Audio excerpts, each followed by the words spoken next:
السلام عليكم ورحمة الله وبركاته صاحبينا qiimaha badan ku xirbarteen YouTube-ka Cabdalla Deqsi soo kale Facebook page-kana Xudun Media waxaan idin haynaa maanta arrinta KCK iyo soo kale Sameera oo iyagu jacaylkoodu haw meel fiican marayo ayaa sheegay inay isguursan doonaan sidoo kalena waxay soo bandhigeen midkaada jacaylka ku horeeyay Sameera iyo sidoo kale KCK labaduba waxay sheegeen inuu midka kale jacaylka ku horeeyay balse sal xaqiiqsan yahay amba aan ognahay ee xaqiiqda warka xaqiiqda yahay كل سنة وذا نقانو وحا جعل كان كوهرين كرويلك يا قبرها ويلك وايو قبره واي قلب جلحسيهين سو كله انت بدل مشان كراي جعلك قف كستو يجعليهين يسي كستو يقفك قلبي وضع وصيين أبا أودحتي هسا هاتي كينج سيكاي وحاو شيغينو جعلك يسوقو كوهريي أو هاو يسوقو ay qofka jeclaaday Sameera iyo KCK waxay noqdeen lamaane isguursanay jacaylkooda iyo hawshooduna hay hadda socoto oo hay qabaqaabada xafladda arooskooda oo ku dhici doono Istanbul caasimadda Turkiga saaxiibadeena qiimaha badan ee ku xidhan barteena maanta arrintan ayaan idin falanqeynaa marka horese video lecture sidoo kalena subscribe ku samee YouTube-ka una share garee saaxiibadeena kale ee Facebook si aad u ogaato wararka iyo xaqiiqda oo kan waxaan idin soo gudbinaynaa haddaba waxaan gaarnay 10,000 oo subscribe YouTube-ka wax ka badan soo kale page waxaan gaarnay 20,000 oo followers wax ka badan saaxiib intaa hadhay nagu dara oo gacantiina ayaad ku xeel bixi kartaan amba annagana noo gaarsiin kartaan darajada aan u socono saaxiibayaal halka casaanka ah naga cadeeya guul iyo farxad qiimo iyo waxaan idin rajaynaynaa gobonimo saaxiibayaal si kastaba ha ahaatee waxaad tihiin dad aad anaka noogu dhow karaamo iyo sharaf waqtigeeda kule haddaba saaxiibayaal xalay waxay duubeen video aad u qiimo badan oo aad ka aragtaan halkan videoga sawiraantiisii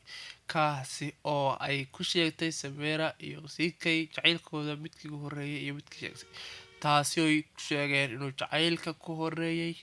aan idhaahdee wiilkan da'da yar amba wiilkan dhalinyarada ah ee raabarka ah KCK wuxuu sidoo kale sheegay inuu yahay isagu qofka jacaylka ku horeeyay sidoo kalena wuxuu sheegay inay Sameera tahay mar lagu yidhi cabir Sameera qofka ay tahay ama Sameera qofta ay tahay iyadu wuxuu sheegay inay tahay Sameera qof iyadu ahaa qof qiimo badan geesiyad ah gaari ah raadee in aadna u tulqaad iyo sharaf iyo karaamo badan wasawada halka u dhigay si kastaba ha ahaatee wuxuu Sameera ku tilmaamay qof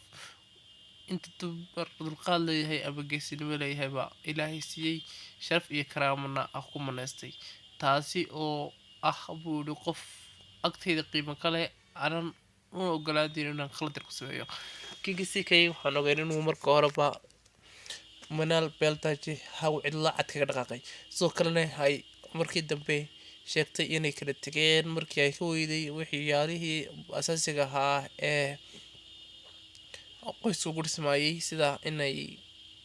macnaha la wada joogtanahay awoodi kar weyday taas bedelkeeda marka Sameera oo soo weyn baraha bulshada ugu jirtay sheekhdana oo guursado waxay dadku inta badan isweydiinayaan sidee ayuu KCK u wadan karaa reerkan haddaba reerka calafka ayaa kii hore ka adeegay ayaan dadka u sheegaynaa ee kani waa reer haddii uu Ilaahay qadaro ha u wadan doono sidii wiil dhalinyaro hib u wato reerkiisa boqolaal dhalinyaro ah oo KCK ka daayaraya hadeer wata reerkooda iyaga oo si qiimo iyo sharaf leh walibana u ilaashanaya qoyskooda iyo waxyaalaha u baahan yahay asaasiga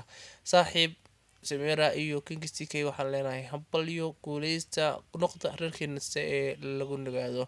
idinkuna aaminta raaciya ayaan idin leenahay commentiga noogu reeba wixii aad warbixinaysaan saaxiibayaal YouTube-kana subscribe dhaha sidoo kale page-kana follow dhaha aad iyo mahadsantiin